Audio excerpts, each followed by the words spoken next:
Hello and welcome to GameSpot After Dark. I was caught unaware there because I was reading an email, which is something I do regularly. I am your host, Tom Hossain. I feel like I haven't been here in months.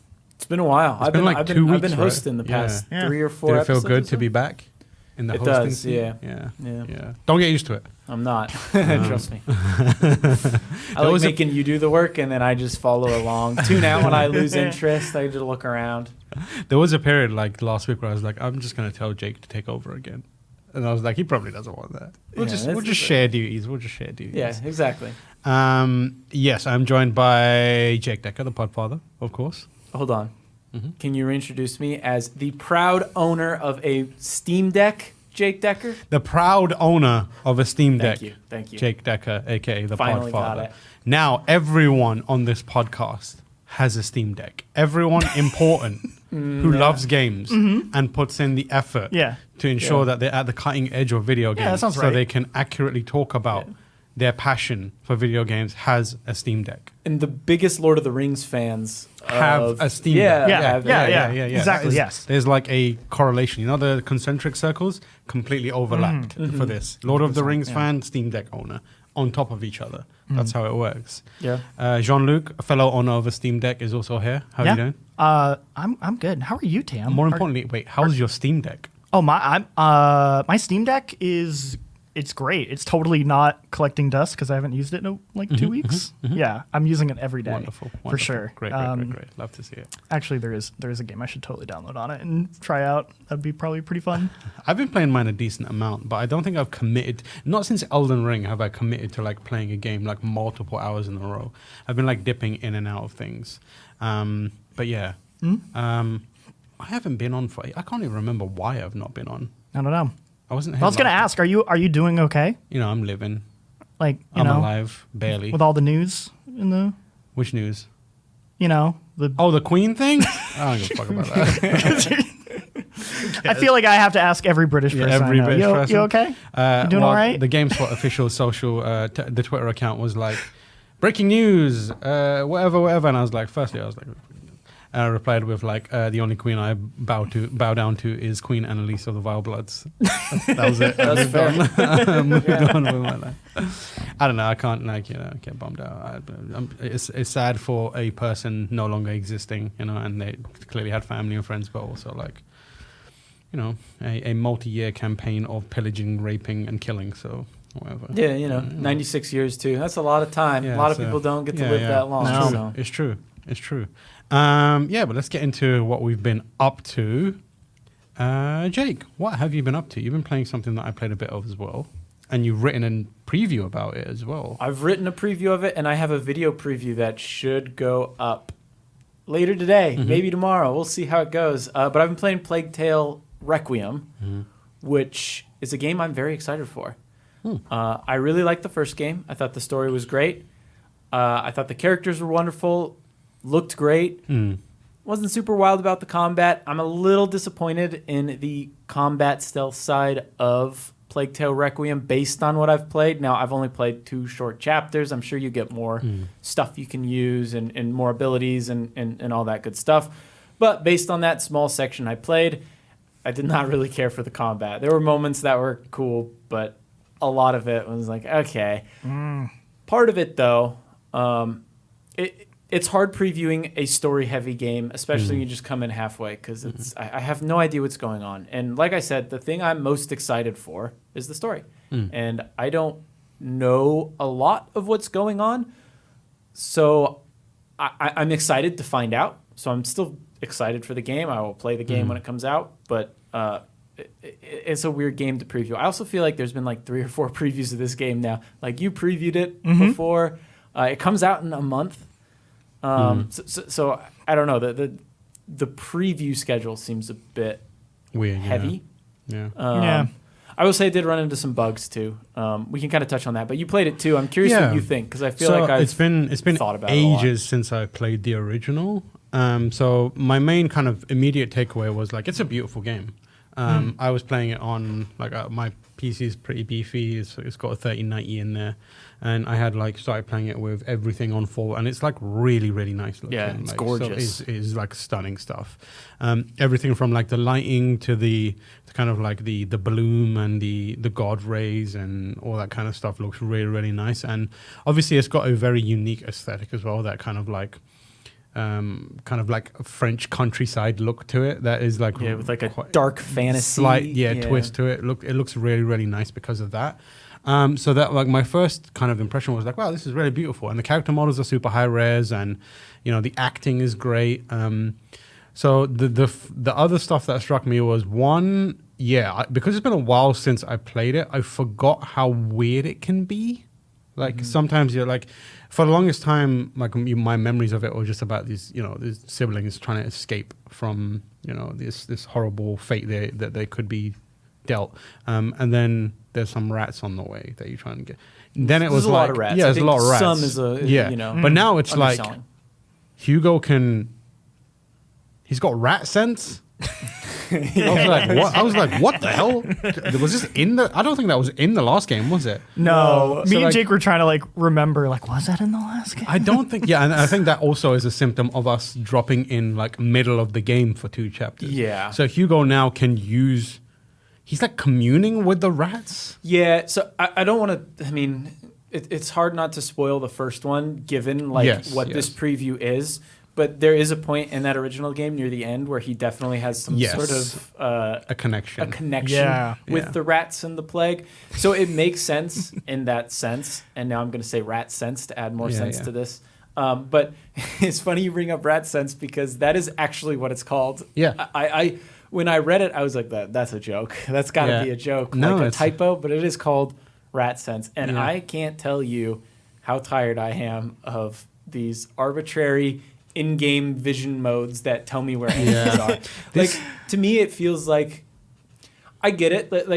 I think it's good to be there, and I imagine it's there for people who may need that extra help. But I want to be immersed in that world, and I want to hear soldiers coming for me. I don't want to see them glowing orange. And I think so. The thing about rat sense is, I think even based on the small amount we played, the fact that it's in there is an indication of the kind of where the design for this game is moving. You don't put that kind of ability in there unless your game is now more stealth focused, right? Yeah. And that wasn't the case with the original, where it was stealth focused, but it was very simple. Puzzly. Yeah, you'll throw the stone over here, or cause some noise over here to distract, or just try and skirt around. And rat sense is perhaps a little. It shows that they're looking to explore more of the stealth side of it, which is both exciting as someone who stealth games are top of my. Same with you guys as well, right? You love stealth games, so I'm oh, okay, cool. Let's see what. At the same time, it's really hard to do good stealth, really hard. So that's one element of it. So I imagine we're going to be doing a lot more stealth. Also, the rat sense didn't feel great. It was functional, but the reason they didn't feel great to me was you'd hold the button down, and it's not like Batman's detective vision where it's you hit it and then immediately everything flips around you, it flips on. This is you start emanating a kind of light around you. And so what happens is, if you just press the button for a second, you basically just light up your immediate, literally a centimeter around you. So you have to hold the button down and let it kind of expand out, which I guess gives it some sort of strategic consideration, but it's also kind of annoying where it's every time I want to just get a quick glance of where people are at and what they're doing, I have to hold it down. And as far as I remember, it's not one of those ones where it's once you've seen them, the kind of indication that they're in that area persists. Yeah. It kind of goes momentarily, but it goes away very quickly. Fades. So you're constantly holding this button down, and the color of it is yellow piss looking color. So you're just oh god, this beautiful looking world, and now I'm looking at this yellow thing constantly.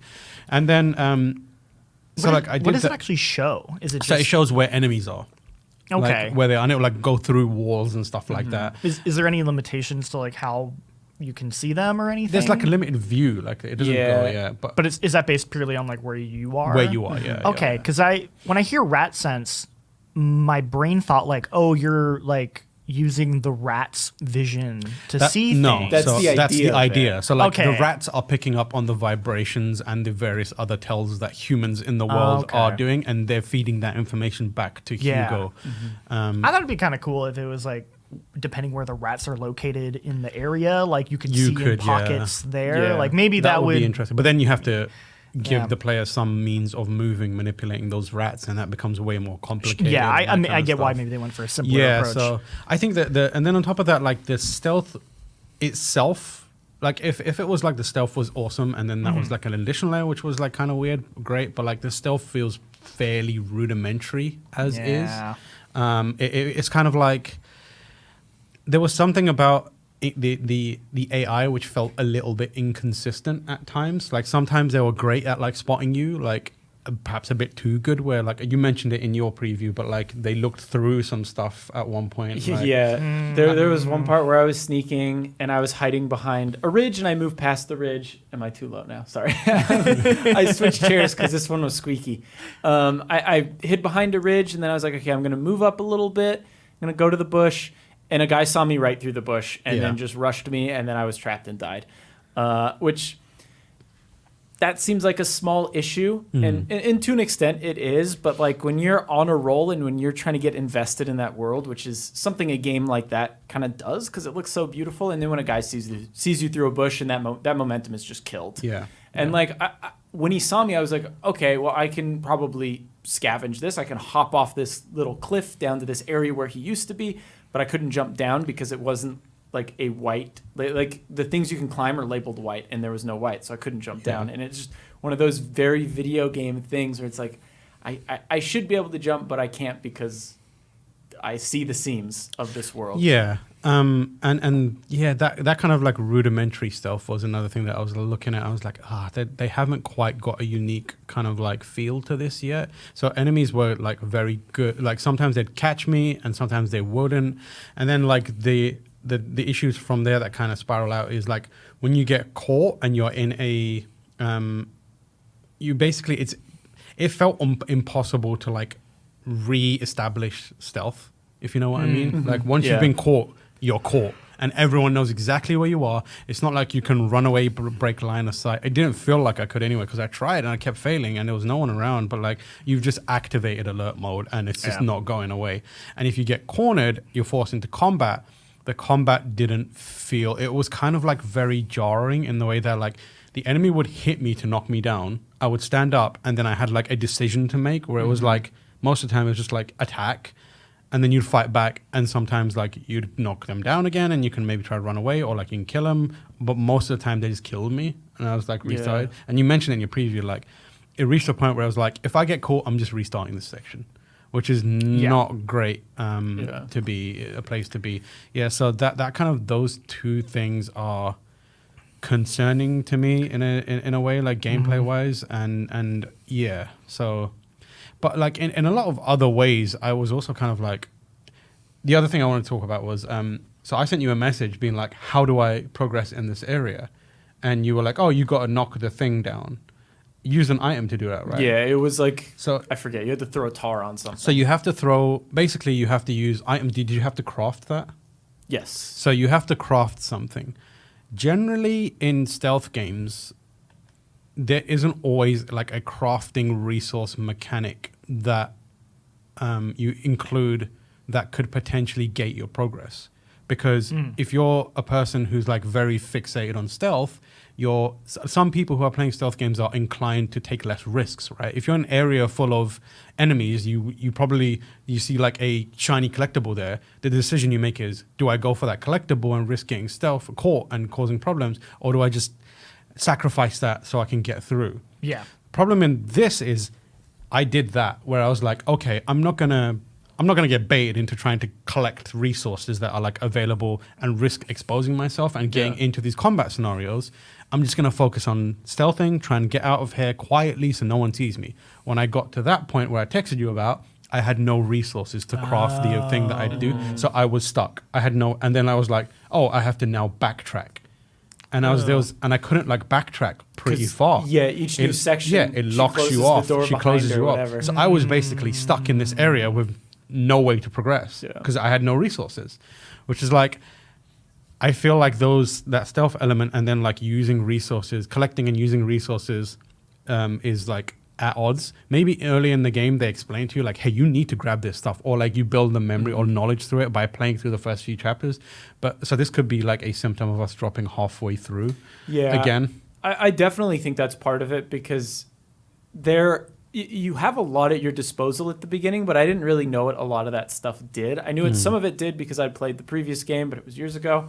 But it was hard for me to like understand the usefulness of certain things. Like that puzzle in particular, I had all of this stuff, and to craft that, I just didn't know what I was supposed to do. I didn't know that tar made fire bigger.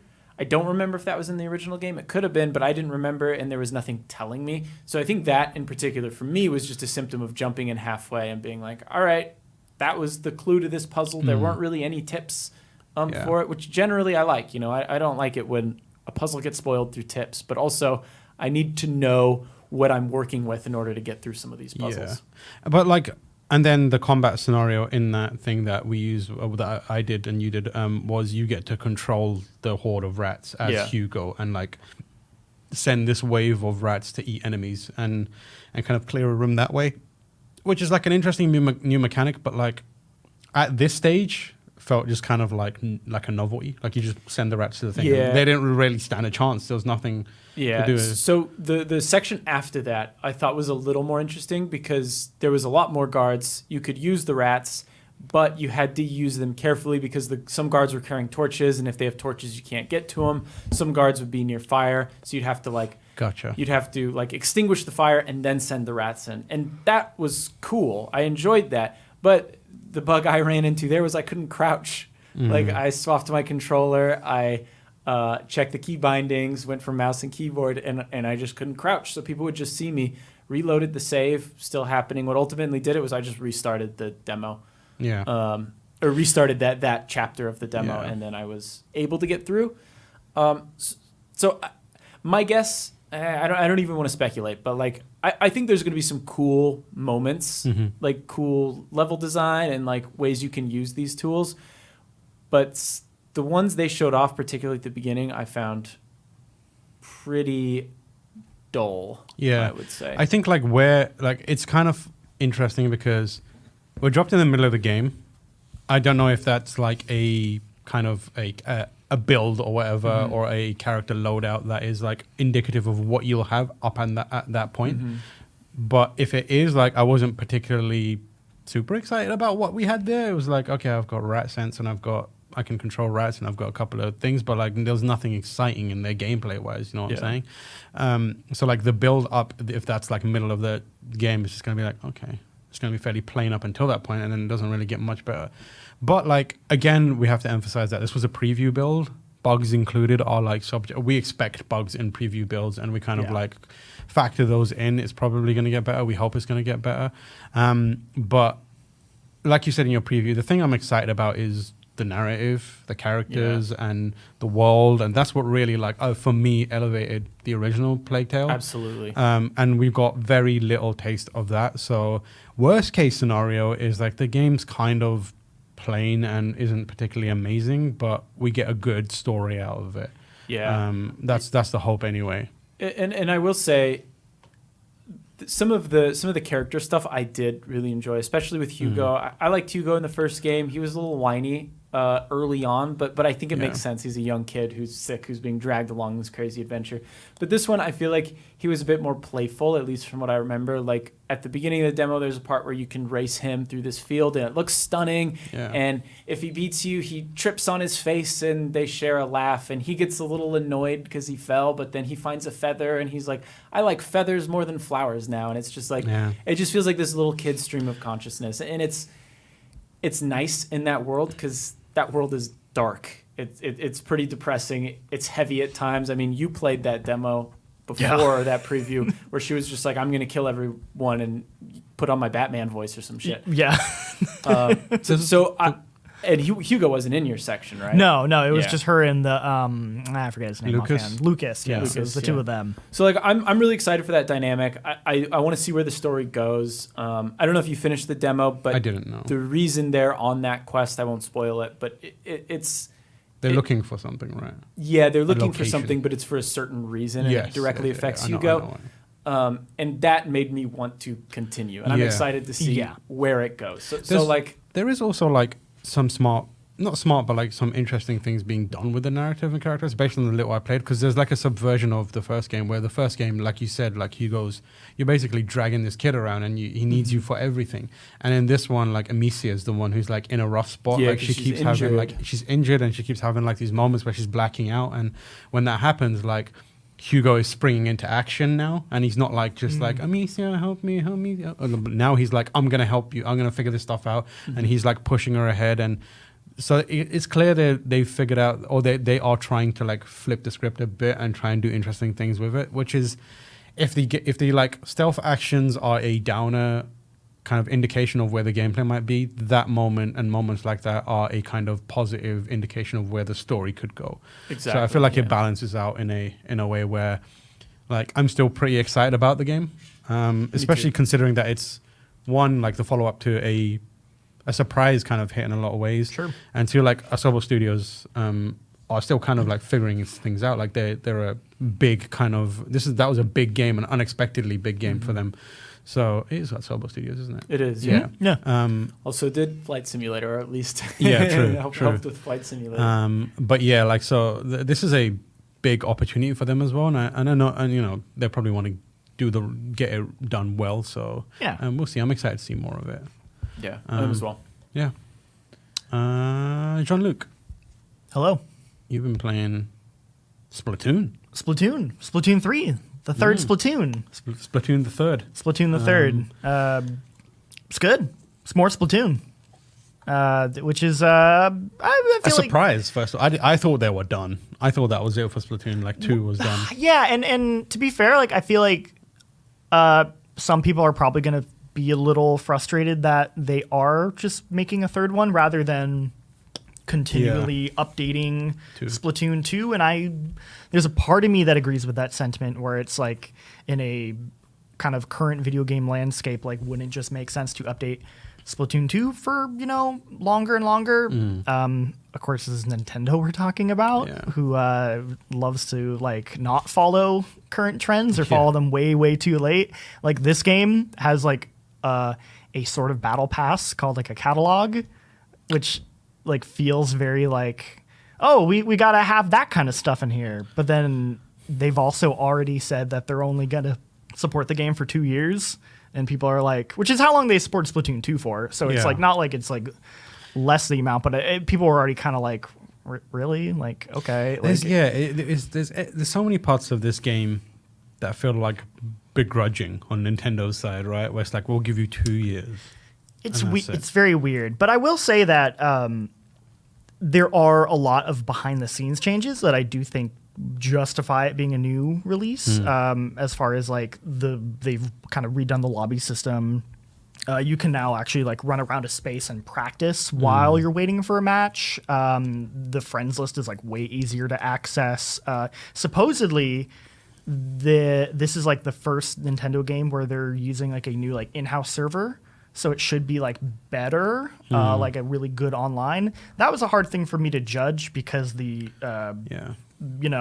test environment was so limited, which in general actually kind of made it like I mostly was only able to play the single player because the servers were only online for 4 days, and only 2 of those days they had like scheduled sessions, and so like the other 2 days I tried to get a match and I just could not, and I was like, all right, whatever. So I actually didn't get to play, or I got to play a very limited amount of the actual multiplayer, despite having the game for like a full week, and instead played a good chunk of the single player, which continues to be excellent, by the way. Is it an actual single player, or is it like training for No, full on like Splatoon. I would so Splatoon 1 single player felt like not quite a full campaign, but like it was more than just a training mode. It was like a surprise, right? Right. And then 2, they kind of built off of it. and it felt more like a proper single player. And then they had that Octo expansion, which added all these like interesting sort of like, oh, you'll do fun like challenge stuff. This feels like it's building even further off of that, where you have this like full campaign with a story where you're going through these 6 little kind of like island sections, and you have like these traditional single player Splatoon levels where you're kind of like going through these like platforming sections and fighting enemies. Then you'll also have like a weird one-off where it's like, hey, we're going to give you this very specific weapon, and you have to try and like hit this certain like dot that's kind of like moving around, and like that's like a little challenge. Or like, hey, here's like a paint bucket, you need to cover this entire Easter Island head in paint, and like that's the level. So like there's a lot of variety, which is really fun. It's really good. Like I really like the single player quite a bit. But you've not finished it, right? I haven't finished it. I think I'm almost done with it. But Steve finished it, and I think he said it took him 10 hours to finish, which sounds about right. So it's based on where I'm at. It's pretty meaty. And there's like collectibles you get that can kind of go back into like different other modes, and there's like these weird you'll find like these logs that like talk about like the lore of the Splatoon universe, which is really weird and interesting. It's major like who asked for this vibes, but also everyone apparently asked for this because like, I'm into it. I looked like online it. and I found some surprisingly in-depth discussions about how the humans were killed, and like theories about how these squid kids are now in charge of everything. If you want the answers, you got to play Splatoon 3. Yeah, there you go. Which is great. But yeah, like it's a really cool single player mode. So I highly recommend people check it out. I think that in itself, and I would say like even though this is more Splatoon, the overall package is like it's great. Like what you're getting, you know, a 10-hour single player campaign. You're getting the turf war, which is the typical Splatoon multiplayer. I think it's got maps from all 3 games, not every map, but I think 12 maps, like a good chunk of them. They have all the weapons from the previous games plus a bunch of new ones. There's a katana you get, which is really fun to use. What's it called? Splatana, right? Splatana. It also, I think it has a different name as well, though. I feel like I've seen 2 names for it. I feel like I saw a different name than that. Yeah. I was, oh God, what review was I reviewing? I was reading a review, and the writer had pointed out, God, I should try to find it. But the writer had pointed out that like this is one of the first multiplayer games in a while that feels like a complete package. Yeah. You know, it seems like a lot of times now when we get new multiplayer games, it's like, okay, here's a couple maps for you to start with. Yeah. Maybe we'll add another mode later. So that honestly had me more excited for Splatoon 2. Even though it is more of the same, at least it's like it feels complete. Yeah, no, 100%. Like if you like Splatoon and you want, like, hey, I could go for some more Splatoon, it's like you are getting absolutely bang for your buck with this package. Like, yeah, multiplayer. You're getting the Salmon Run, the PvE mode returns. This time, I actually forgot that it worked this way, but in Splatoon 2, you could only play it during like certain times of the day. Yeah. So now you can just play it whenever you want, which is great. Wait, Salmon Rush? Salmon Run. You can only play it certain times of the day? In Splatoon 2. I totally forgot that was a thing. They like cycled it in and out as well for a while, right? Like it was like, oh, there's just is no Salmon Run for a little bit, and maybe like something like that. Now you can just play whenever you want, which is great. They have a like a little weird card mini game that has like a Tetris sort of vibe to it. I didn't check it out yet, but it looked really weird and interesting. They have, like I said, they have a battle pass type thing called a catalog that I guess they will like rotate out every 3 months. So they're like seasons with new stuff. And most of that is based on stuff for your locker, which is an interesting thing. So everyone has like a locker. There's like a locker room you can go to, and you can go to your locker and you can basically put stuff in your locker. You can put like any piece of clothing you own, you can put in your locker. You can put your weapons, and you can put like stuff you find when you're doing the single player campaign, as well as stuff you collect in the catalog. It's purely just a cosmetic thing. It's basically just like, I want to make my locker look cool. And there's a lot of customization. Like you get different, you can get like hooks or racks, so you can like hang the clothes, or you can put like stickers on like the side or on like the front of it.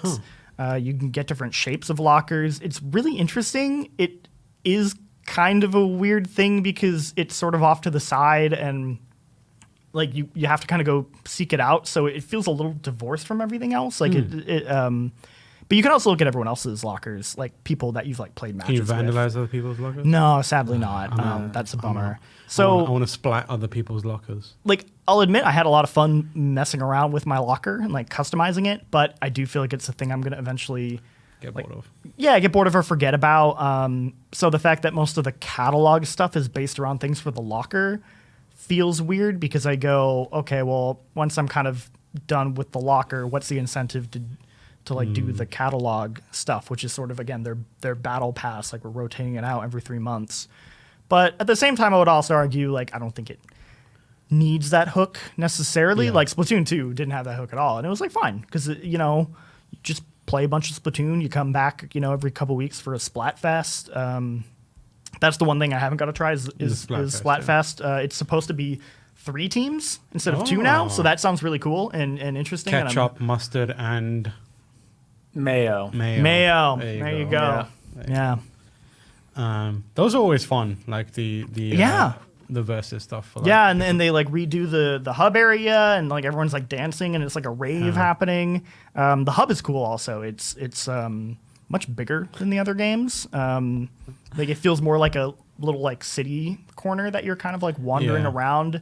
I'm very excited to see all of the weird like drawings and like meme stuff that the kids put in because it was funny. Nintendo asked us like, hey, we'd really like you to not use that so like nothing weird gets put in there, and I was like, all right, fine. Yeah, you don't want people like appearing day one just surrounded by dongs everywhere. It's just like, well, God.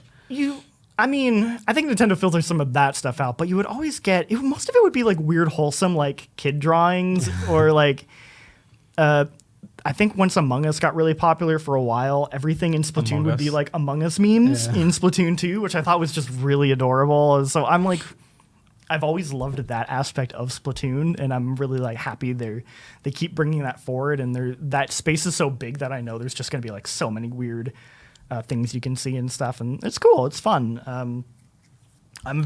I'm really excited to play more of it. Yeah, I'm excited to actually like get to properly play it, like the online with people and stuff like that. I want to give the ranked mode, which is called Anarchy Battle. I played a little bit of it, but I didn't play much of it in Splatoon 2, so I kind of want to like get more into that. That is a like Overwatch Team Fortress style like payload thing. But the nice thing is that like because Splatoon matches are like really, really short, it never drags on too long the way like an Overwatch match can drag on sometimes where you're just like, I'm so tired. Like Splatoon matches, 3 minutes. It's like the perfect length.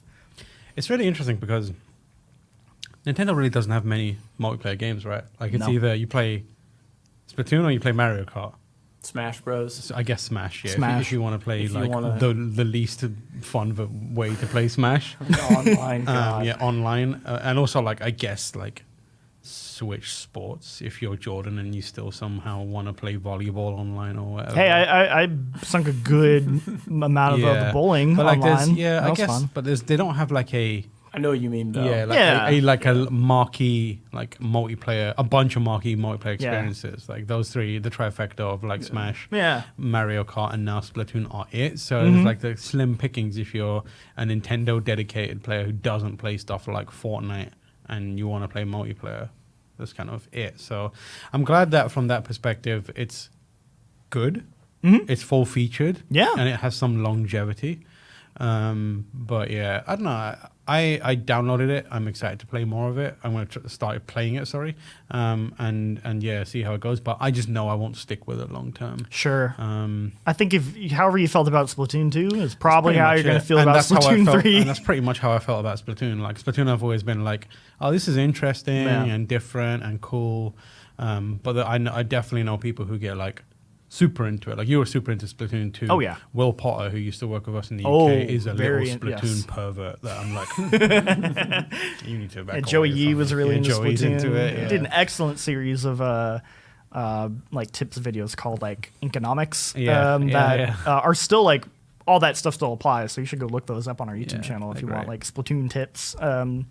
Yeah, it's weird because like Splatoon 2 wasn't different from Splatoon 1 for the most part, but it felt fine because it was like Splatoon 1 was on the Wii U. No one played that. Yeah, So no one played that, and also felt like, how did this even get made? I know. And the right? fact that they were like, Splatoon 2 is coming, everyone was like, oh, they're going to make this the best game. This is going to be awesome. Because like they finally like, it looks like they got approval for it. Whereas the first game felt like they snuck it out. Someone like tricked another few people at Nintendo to put it out. And then Splatoon 2 was great, but like it didn't set the world on fire, did it? No, but it definitely had a really big like dedicated audience that played that game pretty much until the day Nintendo stopped supporting it, even after. It sold a lot too. Yeah. Like it sold. I have 13.3 million units, which is crazy considering the jump between the first one, because obviously it was on that. But I also think a big reason that was so successful is that came out in 2017 when there weren't a lot of Switch exclusives. So I think that helped a lot. But I wager that's why they're doing a 3 is because it sold as well. It sold so well, and I'm curious to see how much this one will stick around compared to 2, since kind of the novelty of it wore off, since Splatoon 2 is probably a lot of people's first Splatoons. That said, I think people who really like Splatoon will stick with this, and there's a lot of value in just like, because it's a Nintendo game, it's very like kid friendly, you know? So it's like, what are you going to get your kid? Are you going to get them like Call of Duty, or are you going to get them Splatoon, you know, and they can make fun drawings, and the fun there isn't thing, voice chat. Yeah, the fun thing is like, for people who love Splatoon, and like we can say this about games that we love, but like a new entry in Splatoon isn't just a video game they get to play. Like it's a whole like new cultural moment for them. Like, you know, because the original Splatoon and Splatoon 2 was like important for people who are into like fan art and like crafting stuff and like fashion and that kind of stuff. Like the amount of people on Etsy that were making Splatoon things and like the fan art, the comics that came out, the memes that came out. Like for a lot of them, this is like a big injection in the arm. So two more years of that at the very least is for them probably like super exciting. Sure. Yeah, you could argue in the same way that a lot of kids play Fortnite just more as a social thing to hang out with their friends. Like Splatoon is totally the same thing, where like some people maybe are really into the competitiveness of it, other people just want an excuse to, you know, make some weird Among Us memes and maybe shoot some paint at their friends. Hedgie Hugo in the chat says, when's ARMS 2 coming out? I don't think we'll see another ARMS 2, sadly. I didn't even play that one. ARMS 2 was a weird game. Wasn't it? It was pretty big in Japan, wasn't it? I mean, There was a competitive circuit for it. Wasn't that why we got that ARMS character in Smash Bros? Smash, yeah. It was just so big in Japan. Yeah, it was very so popular big, in Japan. But but yeah, I don't think I would be surprised if we get another ARMS game. Yeah, ARMS is like an interesting idea. It's sort of this like, what if we take a fighting game multiplayer and sort of mix it up with like a Punch-Out kind of aesthetic? Like, I think we're it's more a cool idea. We're more likely to get a new Punch-Out than an ARMS at this point. Have you ever played the Wii Punch-Out? That game is underrated. Good. Yeah, it's very good. Yeah. But I don't know. Splatoon 3, sorry. It's out now, right? It's out Friday. This Friday. Well, okay, cool. Well, tonight, so probably. Today, it'll be tonight. I don't know how Nintendo works, but I'd imagine maybe it comes out at 9 p.m. tonight. I think for the majority of people listening to this, it will be out. Yeah. And you could probably buy it now because that is not going down in price ever. No. Yeah. Never. No. Okay, so Splatoon 2 is probably still going to be $60. Yeah. If anything, Nintendo will be like, we're just going to jack up the price on Splatoon 2. How'd you like that?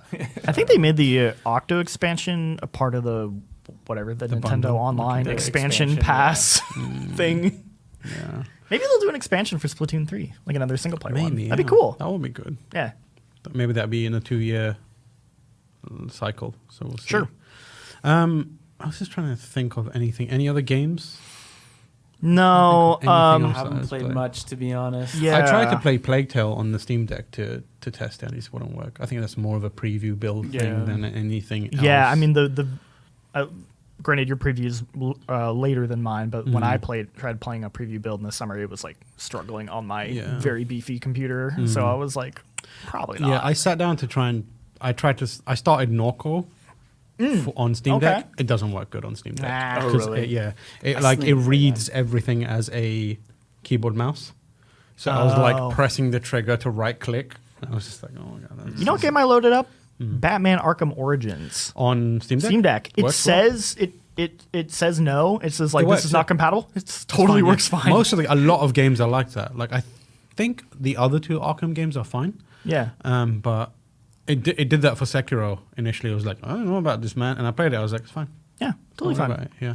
And Elden Ring was like that to begin with as well. Like when they first released the game, the Steam Deck, I loaded up Elden Ring and there was no official support. And then someone at Valve was probably saw like everyone talking about Elden Ring and like they fast tracked the support for that. And like it was like a day or two later they were like officially supporting it. And we were like, yeah, I bet you officially supporting It's it. exciting to see patch notes for games that specifically mention like, hey, we've improved the functionality on like, Steam Deck. Like I think Spider-Man put out like another update that was like, hey, like we fixed this thing on Steam Deck and blah, blah, blah. And I'm like, that's cool. Like I'm glad that developers are at least thinking about that more. Yeah. Because they're realizing there is an audience, and that just adds extra value by saying like, "Hey, our game plays great on the Steam Deck." And that makes me want to play it. I played a little bit of Streets of Rage on mobile. Which one? Streets of Rage 4. Oh, that's a great game. One. Yeah. It's fun.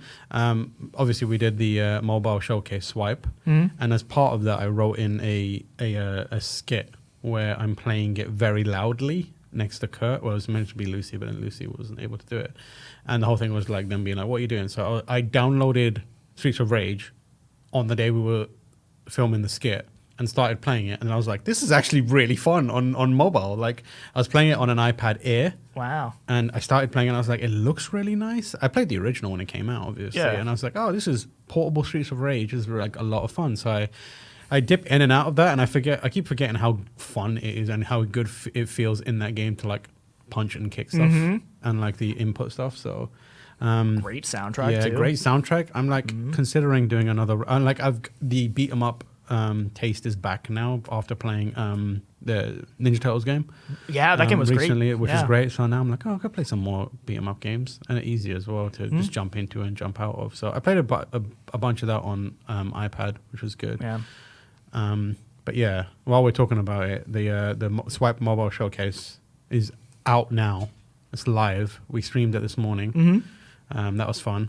And now you can watch it, the archive on YouTube, right? Yep. All up on YouTube. I think the Swipe show is one of the only like sort of events like that I've actually lauged at, like genuinely laughed at. Like what you guys wrote, I thought was really good. Yeah. Yeah. I'm glad that was my goal was like, I'm just gonna lay it out here. Like we are a console and PC gaming outlet, right? Like we play mobile games, but people don't come for us for coverage of mobile games. No. Not initially. And like we have made a lot of like headway into mobile games because mobile games are very popular. We all play them, and if we just left it there and just said that's why we did it, we'd be lying to you. It's because mobile games also make money. And also like there is a kind of like no one big outlet that does mobile games because people don't really look for that stuff. So the impetus was to create a show around mobile games primarily because that's a space that's like not really covered that much, especially in like showcase style things. And behind the scenes, there's people like that are like trying to get money out of it because Right. sponsorships, that kind of stuff. But the way we came out when we were tasked with it, it was like, at the very least, let's try and make it entertaining. We got lucky in that we got a few great games to like put in there. Like there was a bunch of cool games in there. Yeah, I was surprised. There's a lot. There was a lot because I don't play mobile games at all. Yeah. But like after seeing that, I was like, okay, some of these games I'm actually gonna check out. Yeah, exactly. There's some fun stuff in here. So like the goal for like me and Lucy wrote it, and the goal was like at the very least, let's make it kind of entertaining and funny. So if people watch this, kind of funny, kind of funny, exactly. At the very least, like if people watch the entire thing and they're like every game and they look shit, they can walk away at least saying at least the skits or like the kind of like presenting parts of it were funny. So yeah, we wrote like I wrote pretty much. Me and Lucy wrote pretty much every word that was said there. So like the Greg's bits were all done by us, and the skits and the post-credit scene where Tim calls up and he's like, you're supposed to be like Tim Gettys from Kind of Funny. He was like more than up for it. He was like, hell yeah, let's do this.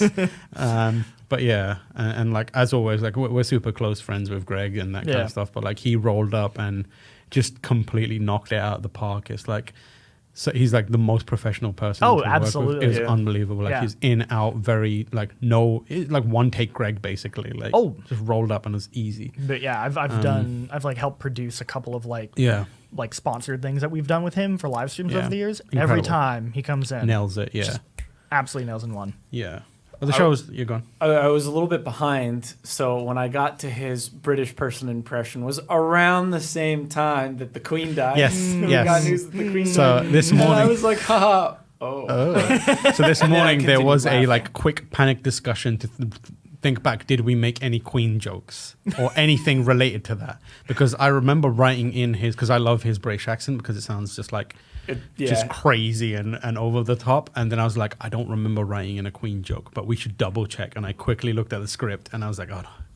And he didn't ad-lib anything as well into it. Like he put his own flair on things here and there and like added some lines here and there, but he didn't add any Queen banter in there. So I was like, whew, lucky. But we were sweating for a bit. Did you see that thing where is a Mike Minotti? Minotti. Where he's one of the people who kind of like teased the Zelda Nintendo Direct. Yeah. And then he made a tweet that was like, you're not going to believe this. Says, I'm terrified to say this because it sounds like no one will believe it, but it sounds like the Nintendo Direct might be delayed because of the Queen. So I'm like, which one is super funny because there's like no way that can ever be like properly verified. Yeah. But I'm also picturing like Nintendo wrote like a bunch of sick jokes about the Queen in their Direct and they were like, fuck. You gotta take him out. Yeah, well, I imagine they don't want to even risk it. I bet you, like, I think it's true. Sure. But I would love to speculate about what caused it, and I bet you there's someone there just being like, we talk about Princess Zelda a lot in here. We use the word we use princess a lot. We should be careful about that. And then someone's just like, yeah, all right. I do love this like rumor that's been built on another rumor that was built on another rumor sort of thing where it's like, yeah, I mean, I guess that could happen, except we don't actually know if this Nintendo Direct is going to happen then. So if they did delay it, we'll never fucking know. Nintendo would just be like, this is when we've always planned it. It's going to be this. You'll never know. Tuesday. It's funny. Yeah. But yeah, the Swipe Showcase is out there. It's about an hour long. Please do give it a watch. It's the first time we've done something like this, like our own showcase. We did Play for All stuff. Like we had a couple of things there. Yeah. Kind of a different thing though. It was a different vibe, and that one was like written in like conjunction with partner Justin over at the Mix. Kind of me and him wrote that. This one's like an entirely GameSpot production, top to bottom, other than Greg Miller, who came in and like everything. Like Jean-Luc worked on it. Jake, you edited something, right? Nope, did absolutely nothing. Okay, cool. I was supposed to, but I had that Last of Us. So like Dave Klein helped, and Lucy helped, and Kurt stepped Kurt did in, a bunch. Richard did stuff. Randy did stuff. Kyle did a lot of work. Oh yeah. So pretty much everyone did. So we'd love it if you could go and like give it a watch. Tell us if you like it. Even if you're not interested and you don't want to watch it, just click it and let it run. Just click it and let it run. Click like anyway. Yeah, click like, or just put it in a background on a phone and just let it play out for an hour, and it will have a good knock-on effect for us. Yeah.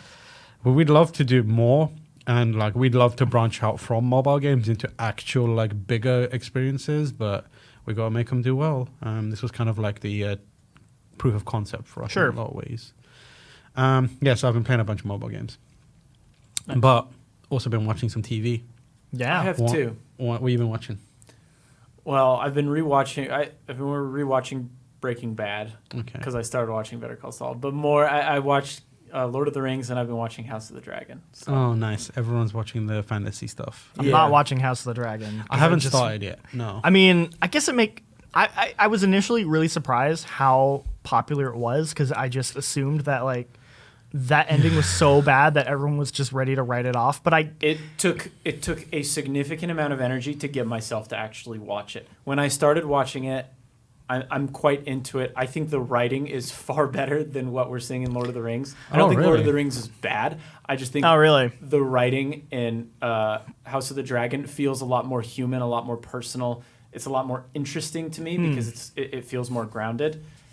That could be preference though. But I will say the thought of watching another Lord of the Rings show, or I mean, a Game of Thrones show after how the last series ended, I was like, do I really want to go through it? That's how I felt. I was just like, I don't care. I've got like not Lord of the Rings, Game of Thrones PTSD at this point because like we did many years of breakdown GameSpot coverage, like GameSpot of Thrones. We did that for a year, and towards the end, it was like people were like ruthless to us because we were just doing breakdowns. We were being honest. You guys didn't even do the final season, right?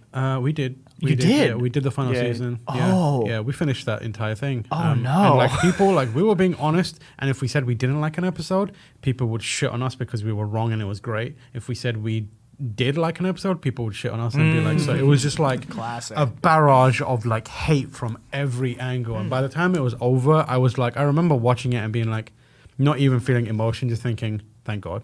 I don't have to do this anymore.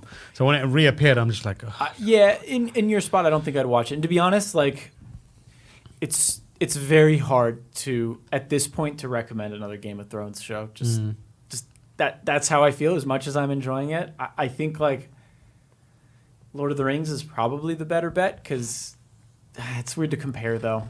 But I mean, as far as if we're going based on fandoms, well, yeah, we can get into that. People are mad about Lord of the Rings. But for me, it's like I think a prequel for Lord of the Rings I find more interesting, and maybe it's because I have more personal like investment in that world than Game of Thrones. But I found myself to kind of get into Rings of Power, like really enjoying seeing things like, oh, you get to see like dwarven cities in their heyday, and you get to see the Elvens at like the height of their kind of like civilization, and sort of like where like the Lord of the Rings books and movies were like kind of like a changing of the guard, and like you had all these old civilizations kind of decaying, like you're kind of getting to see them at their height, and I think it adds a lot. It feels very complementary to the original. I don't know if House of the Dragon works that way, because it is, I guess, like the Targaryens at the height of their power. So this is entirely, for people who don't know what House of the Dragon is entirely Targaryen stuff, right? Yeah.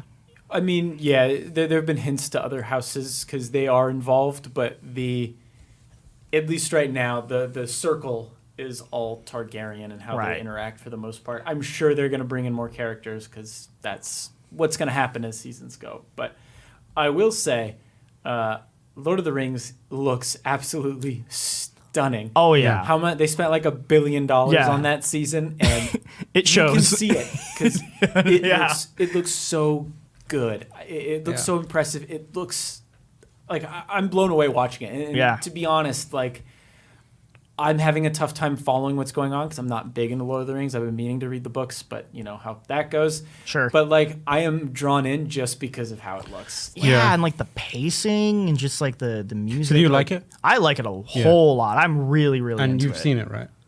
I've seen the first episode. You're not as into it. And I'm not as into it. I'm still Second episode's way better. Okay. Second episode is way better. First episode feels... The thing is, like, I'm really into it. Yeah, I'm super into it. Like, I haven't read the books all the way through.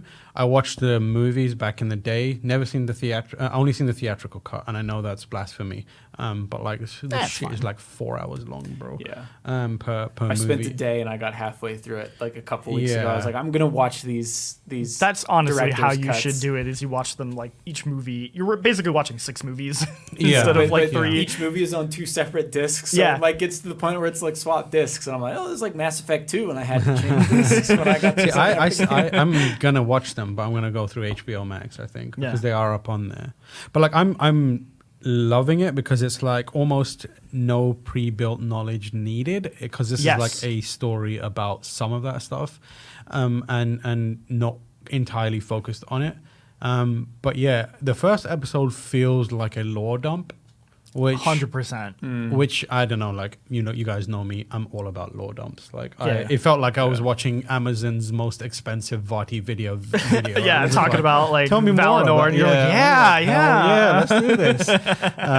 But yeah, so like, it's setting up some cool things, and I think like, I don't know, maybe it's because I'm just primed to be into it right now, like just that world, but like, they were mentioning things like Valinor and these kind of like factions and races, and I was like, oh, I want to learn more about that, and I'm like reading wiki articles and stuff like that.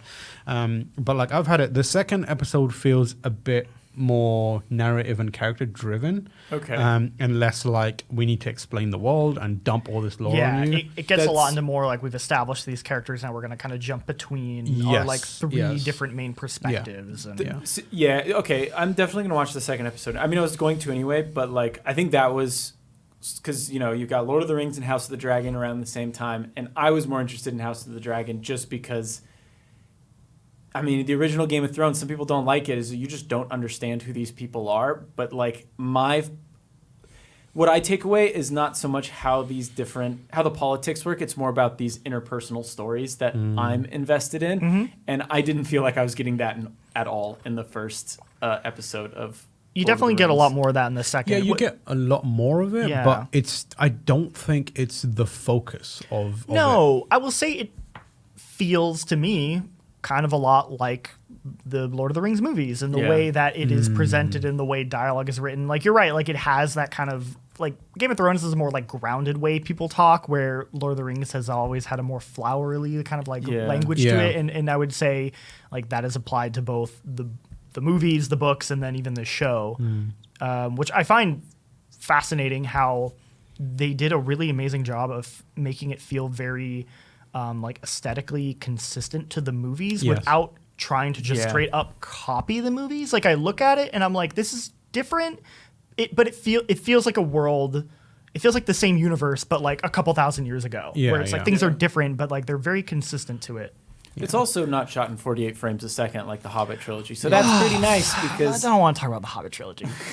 So I think what you'll get out of Rings of Power, second episode, obviously we've only seen 2 episodes, is it's not more about interpersonal relationships. It feels like Game of Thrones is like people trying to figure out how they can work together to kind of like get what they need. Yeah, or stab people in the Yeah. back. It feels like very like person versus person, family versus family. Whereas Lord of the Rings or Rings of Power is starting to set up like way grander objectives, and then it's bringing people together who might share those objectives or might be able to help each other out in achieving those objectives, and the process of like unfurling that is them going on a journey of some sort. It's like the core of like Fellowship obviously is a fellowship of people knowing that they need to travel across Middle Earth to drop this ring in this toilet or whatever the fuck they're doing over there. And that's why the second episode feels more like, where it's like, oh shit, this is the threat.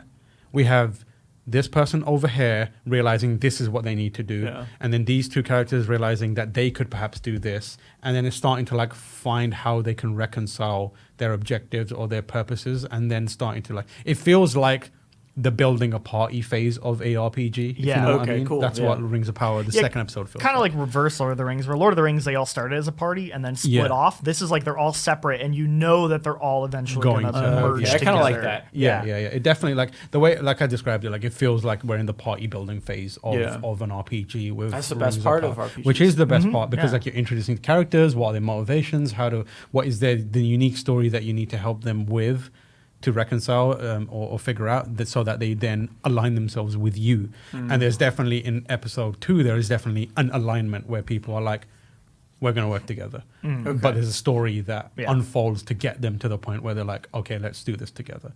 So it is satisfying in that regard.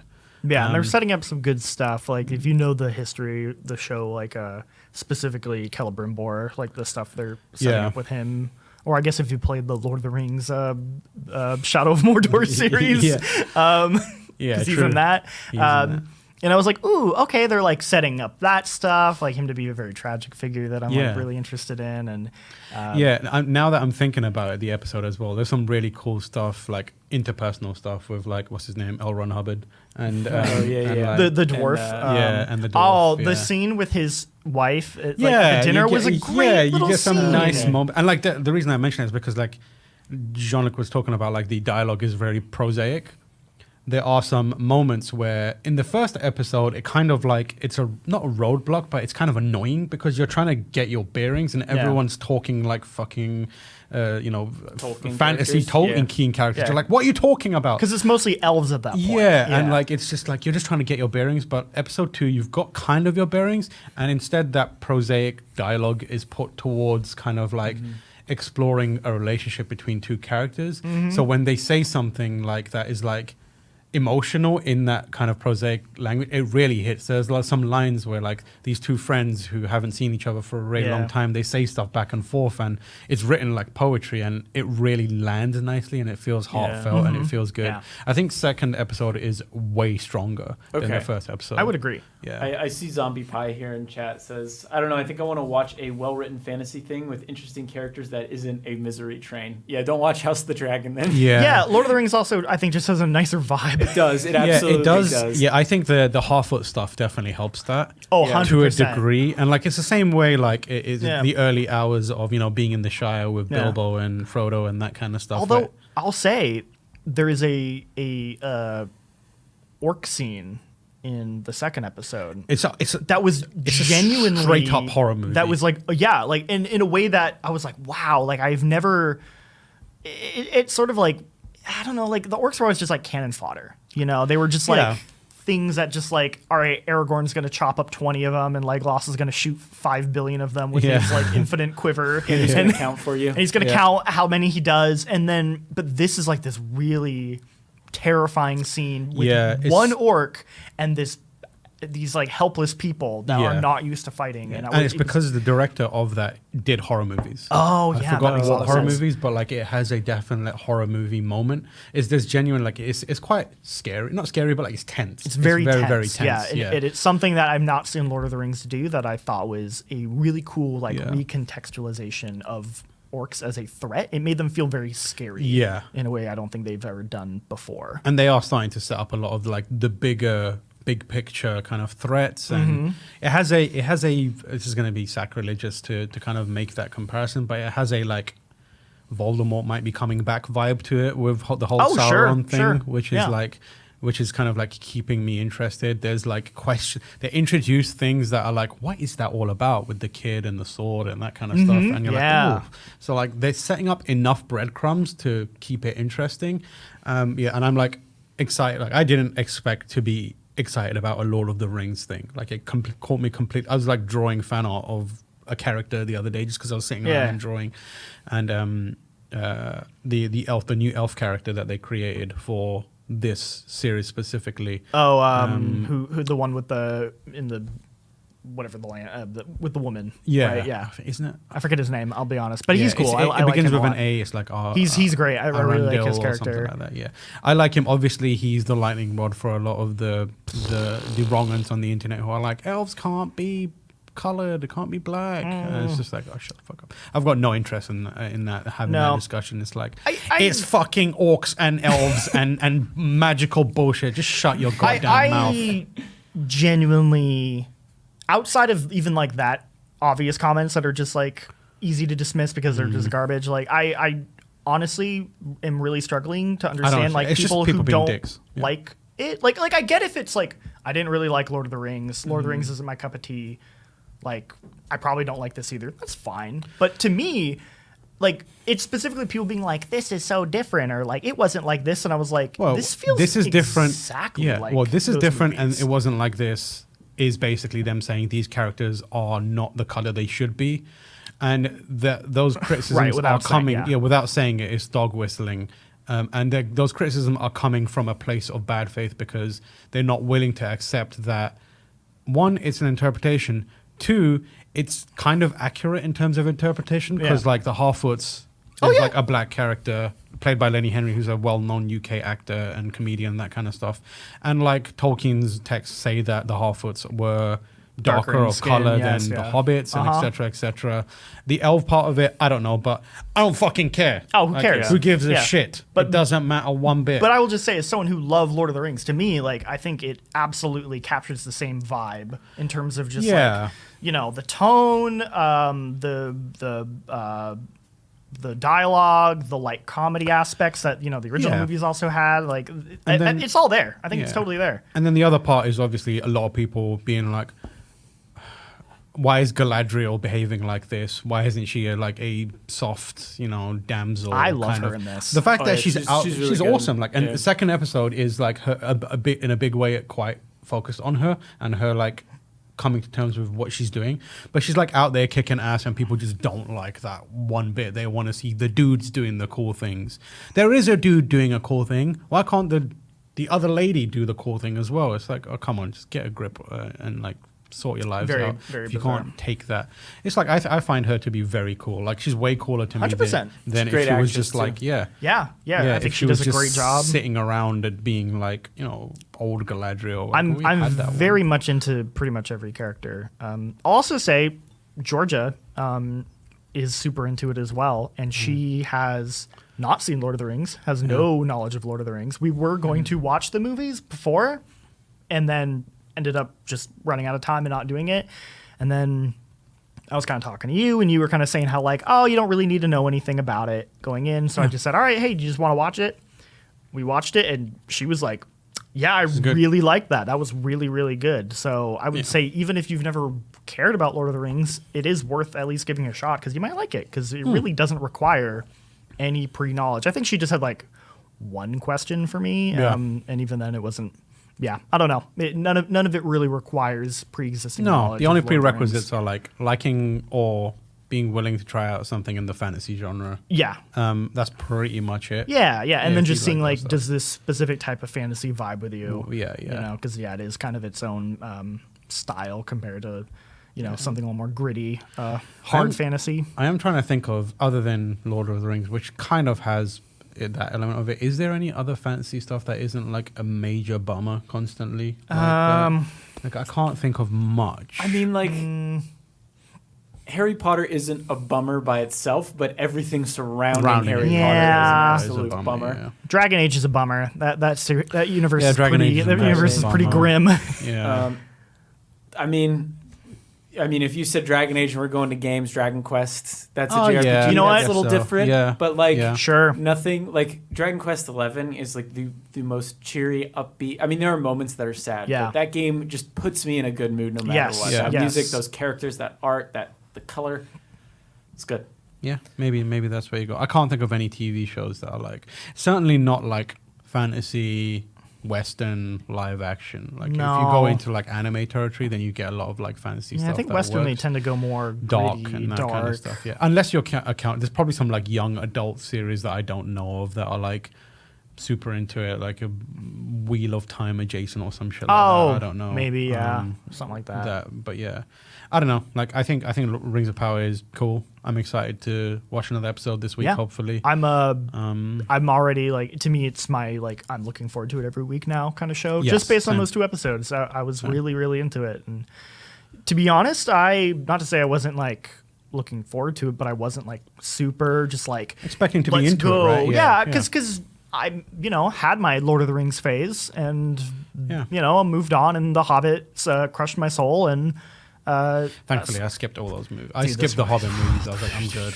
I watched the original theatrical Lord of the Rings movies. I was like, okay, cool, done. there's 2 good scenes in those movies, and they all happen in the first movie, and so it's 2 scenes out of 9 hours. yeah, So. yeah. It's like Keep that in it's the mind. part where the dwarves sing in Bilbo's house, and it's the part where he does the riddles in the I've dark seen with that, Gollum, actually. and those are the 2 really good scenes, genuinely great. Everything else in those movies is so mediocre, like shockingly mediocre, and The Hobbit was like my favorite book as a kid. Yeah. And I think about that Guillermo del Toro version that we never got, and I'm almost. just so sad. Almost. Oh, If you want a good fantasy series that won't bum you out, you should try reading Berserk. Don't do that. Don't do that. I need to buy. I mean, 'cause- read it, but don't. Yeah, I need to pick that up because I was telling you that I went to the Yeah. Japanese bookstore, being like, "All right, let's go." Let's get into this. And they had every volume except for one, because of course everyone goes and buys the first first one, volume, yeah. and I was like, "Dang!" Especially around the time when like it's in the zeitgeist again. That's why I also try to find the first Chainsaw volume of Man. Chainsaw Man. They announced Same the problem. anime, they put the trailers out. The trailer looks banging. Yeah. Everywhere Chainsaw Man 1 is gone, basically. Yeah. And the same goes for like Berserk is always coming in and out of like public You know what they consciousness. did have there? A ton of JoJo. There was a whole cart No surprise. just covered in No JoJo surprise volumes. They at had a all. JoJo shelf, and I was like, yeah. Oh, I've been watching Stone Ocean, the second part of Stone Ocean. Oh yeah? How's that going? I like the show Mm-hmm. for the most part. I have some issues with it. Mm. It feels like so I haven't read Stone Ocean. Stone Ocean, yeah. I know it's a mixed reception of a part. I know some people really love it, and other people are like, it's a little weak, and maybe one of the weaker parts. Yeah. Still good, but like for JoJo, maybe a little weaker. I do feel like the budget of this series Different? is a little less. You can That's what I've tell heard. the limitations, and it feels like they're doing their best, but I can just tell the budget is like not quite there. Right. That's a shame. Still good, but just doesn't feel quite It's as just strong. not hitting as hard. The part that bums me out is the way Netflix has been like handling it, Piecemeal? which is like to say they just kind of like dump it out. So like they put the first part of JoJo way back in last year, I want to say, and they were like, here's the first 12 episodes all at once because we're Netflix, and then we're just gonna not put anything else out, and now you have to wait a whole year to watch the next 12 episodes, which is what they're doing now.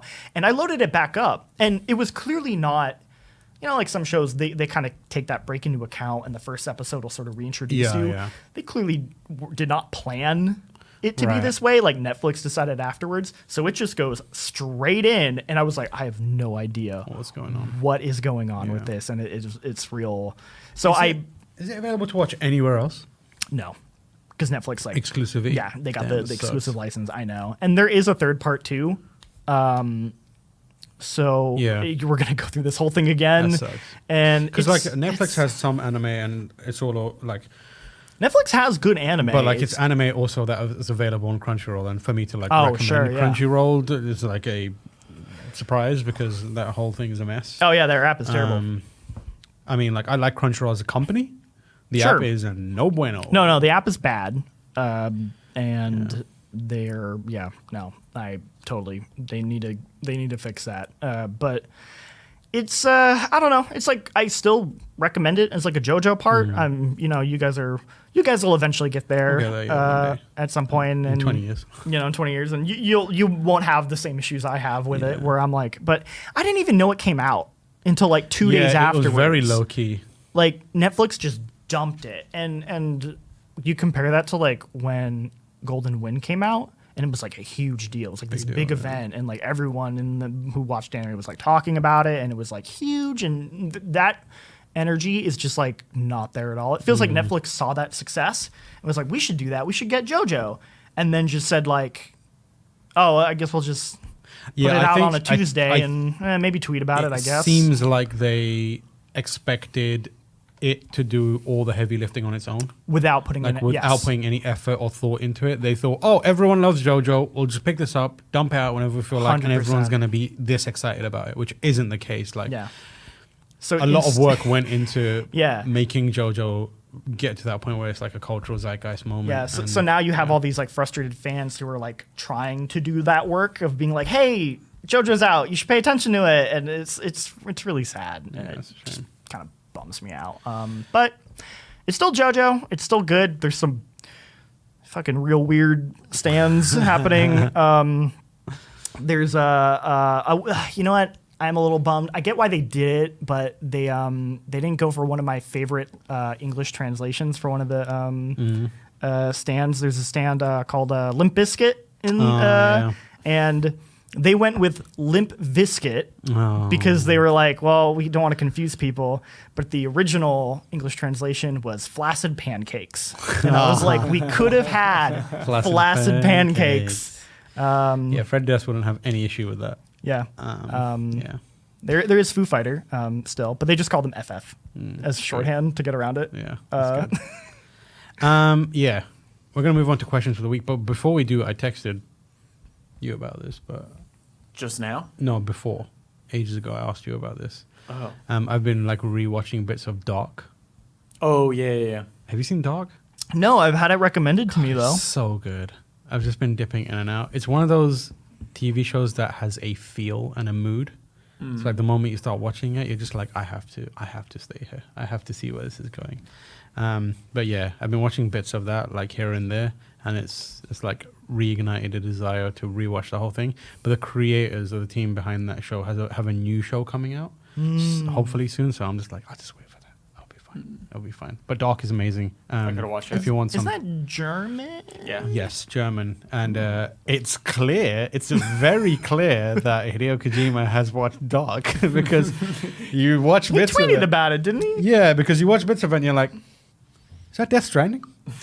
What's going on? Like the main character, one of the main characters, the stranger, just looks like Sam Porter Bridges for a really long time. Okay, so or it's a vice Strand versa. show, is what you're telling me. Yeah, kind of. It's a Strand show, yeah. But it's a bizarre like sci-fi show that I keep thinking about it constantly. It's really good. You should watch it. But yeah, let's move on to the question of the week. Once again, brought to you by Maria, serious business in the GameSpot Discord. And the question of the week is: out of all the games you've played, which do you find most challenging? This could be due to skill, game length, subject matter, however you choose to define challenging. This is an interesting one. I think like using a liberal kind of like definition, Yeah. like Final Fantasy Ziv is very challenging.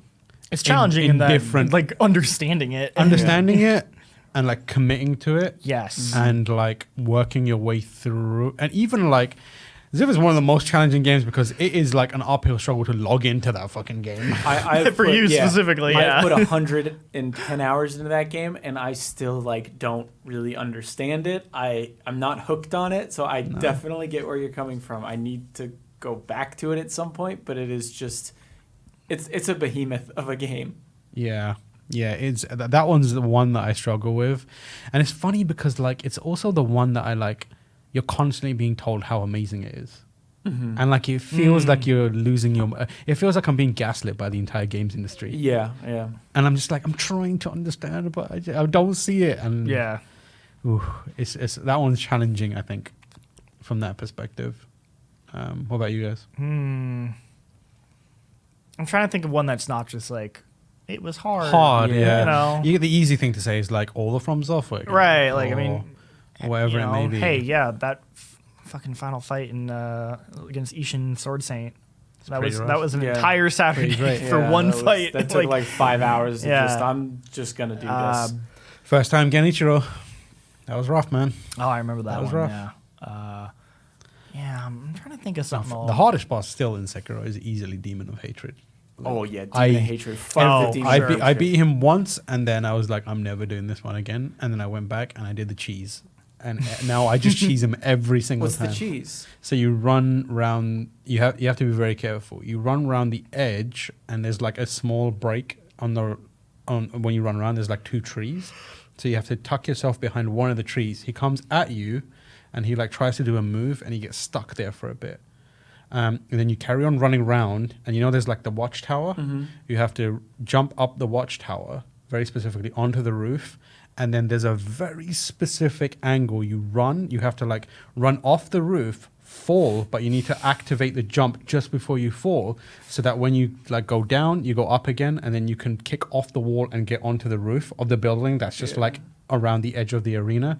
You go around to where the Demon of Hatred is still standing, and he tries to attack you and falls off the map and dies instantly. If you can get it done, it takes like 30 seconds. Jeez. Okay. Yeah. Because that's the boss. I just know I don't fight I that cheese him boss. I only cheese. The I hardest part did of it twice. cheesing him is nailing the jump. So Yeah. like when I stream and I do it, people are like, "All right, place your bets. How many times is it going to take?" Yeah. And sometimes like 50 times. I'm like, "Oh." But yeah, Demon of Hatred is like, and also Demon of Hatred is doable, but like if you prepare for him and you have certain like different like ability, the umbrella and all that kind of stuff. The umbrella helps a lot.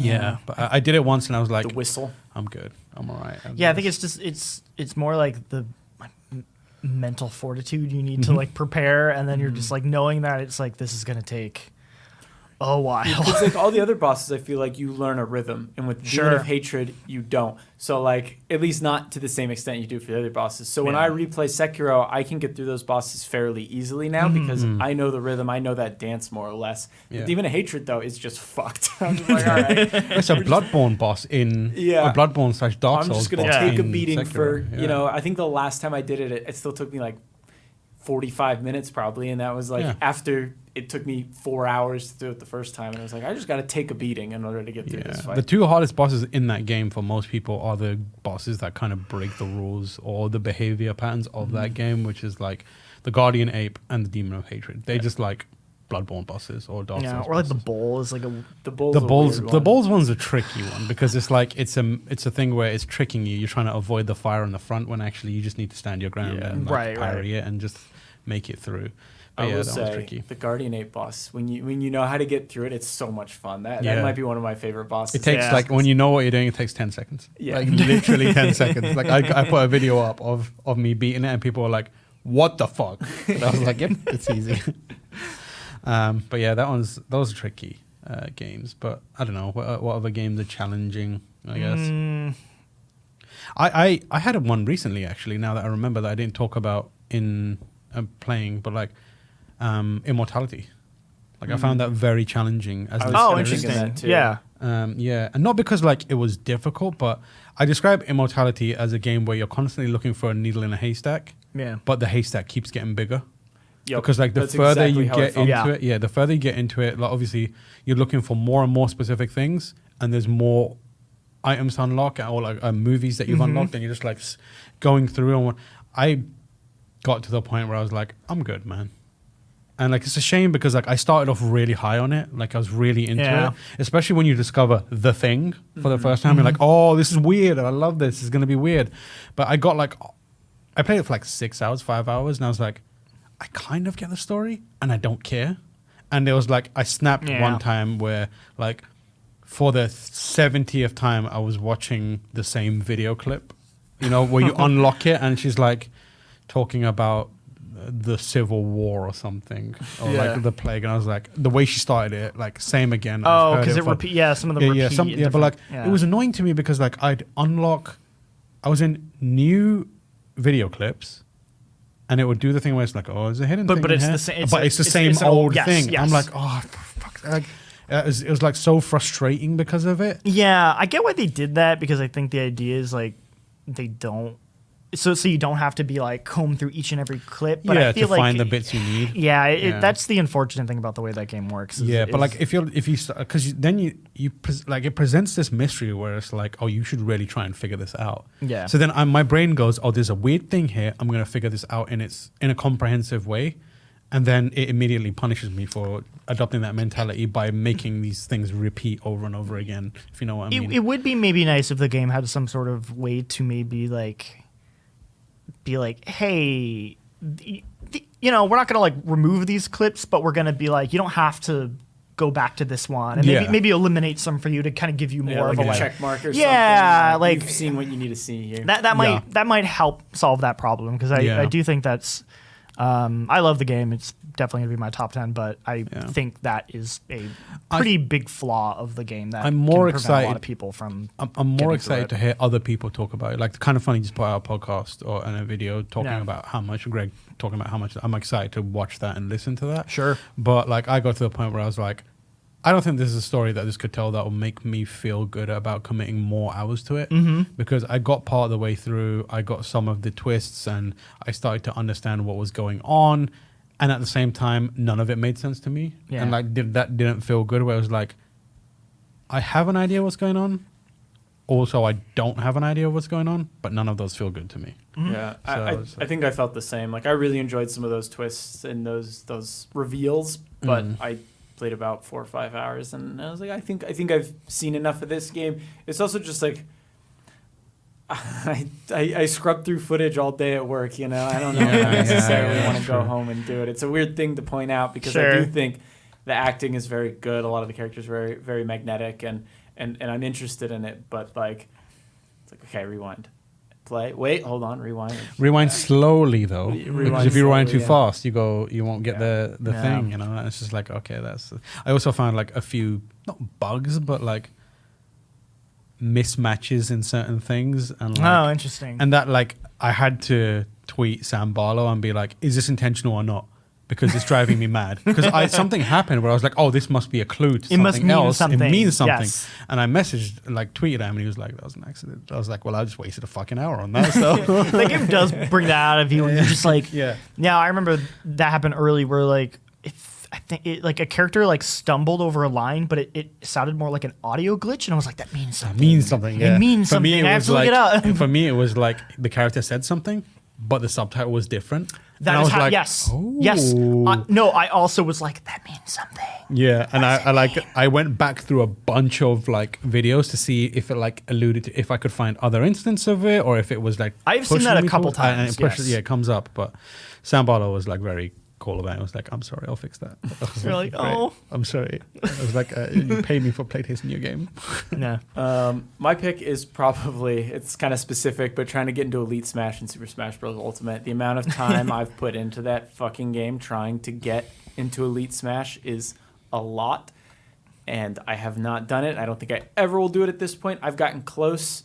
For those of you that don't know, in Super Smash Bros. When you play online, there's this scoring system that doesn't make a lot of sense, but when you win a lot, this number goes up and it like goes to the millions, and the more people who own Smash, the higher that number can go. And like there is a threshold where like if you are ranked like 12 million or something, then you get into Elite Smash. My God. But you don't actually know. You never know. That's the thing. So there's fan-made site trackers that'll tell you like which, like where people will report when they made it into Elite Smash, and then that will kind of estimate like, oh my God, okay, if you play this character, this is probably where you're going to be into This Elite is the Smash. definition of suffering from success, because the more people buy that game, the harder it is for you to get into Elite Smash. So I didn't give a shit when Smash Bros came out. I guarantee you, if I tried to do this when Smash Bros come out, and I would have gotten in there no fucking trouble at all, because I would have just crushed the kids who were playing it, and I'd be like, I'm one of the best here.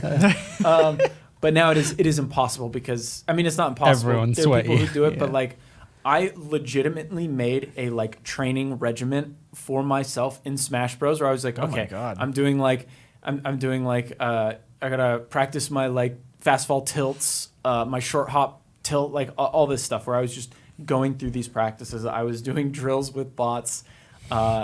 This was at my previous job where I had more time. I got Bowser to like 11 million GSP, and I was like, this is it. This is above the threshold. Let me the fuck in. And it didn't. Eric Andre let me in. Yeah, and it didn't. And I was like, okay, I think I'm done. Yeah. A friend of mine who like, he is better than me, but like not much better than me, has like 8 characters in Elite Smash. And I was like, you go to hell. You go to hell. Yeah. So I've kind of given up on that aspect, but like I got pissed. I'd get really pissed. Because like what would happen is I'd win 11 games in a row. Maybe not that many. I'd win like 5 or 6 games in a row, and the number would go up pretty regularly. You know, I'd go from like 6 million to 8 million. I'd be like, okay, cool. And then I'd lose one and plummet down to 5 million. I'd be like, lose my mind. Oh my God. So that's probably, because like, that's probably it for me. That was, because it's one of those things where it's like, with Dark Souls, with a lot of challenging games, right? I can just put myself to it and I can eventually get past it. I know that this enemy's not going to get better. It's just a matter of me learning how to react to this. But with Smash Bros, it's like, okay, now I'm getting paired with like some of the best players online, and I'm just getting smoked because, and I can't replay these people regularly because the way replaying works in that. And then there's also lag you have to consider, and it's just like, Zombie Pie in the chat is also Smash community is kind of bad. I say that as someone who got death threats from Project M community. Jeez, there's that too, where it's just like, and like the thing is like, you'll find someone who's like a pretty good skill level, like to me, and I'll be like, okay, you know, we can trade wins. I barely won.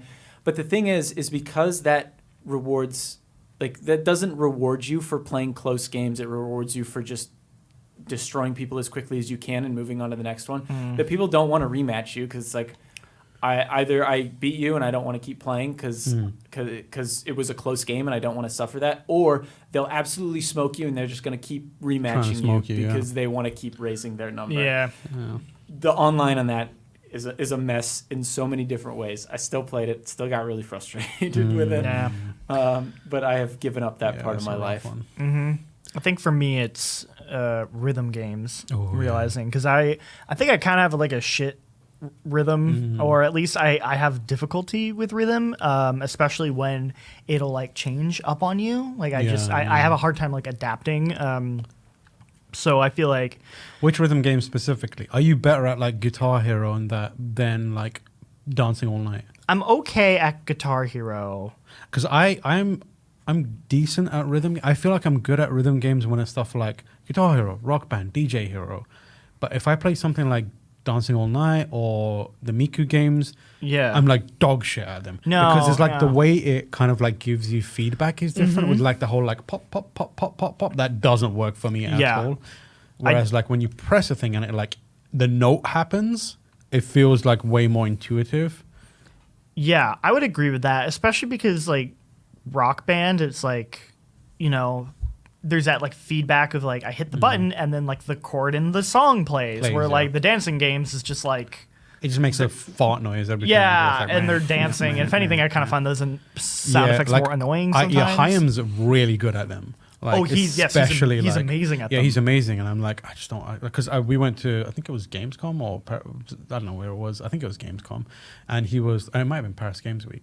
And he was playing like the Persona dancing game and like absolutely killing it. Oh, yeah. And I was like, I can't tell any, like, I'm terrible at this. Yeah, I'm bad at those. I really struggle on like certain stages in like Rhythm Heaven games. I love Rhythm Heaven games, but some of those stages, like there's just like certain ones where it'll like do like a dun dun and then it'll do like a dun dun or something, and like I just, no matter how hard I try, like I always fuck those up. And there's loads of those in Taiko no Tatsujin as well, which is like same thing. Yep, like, but I keep playing them because I like do enjoy them. Like I love the Taiko games because they're so much fun.